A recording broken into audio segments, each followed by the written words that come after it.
Wow, video. Prepare kami ng waterproofing na CR.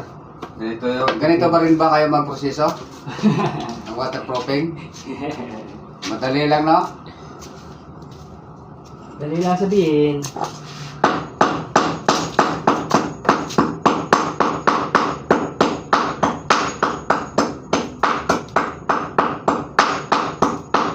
Tapos babaratin ka.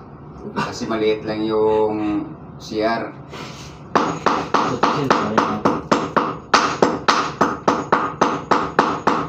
Hindi nila alam yung maliit na area pero matrabaho.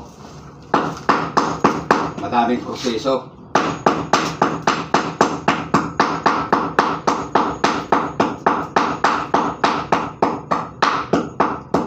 Ilang beses mo lilinisan, sisilin yung mga debris na dumikit dyan, tay-tay. Magbas na kayo para ano? Magbas na kayo para sumikat kami. Kailangan sumikat, kailangan namin kumita.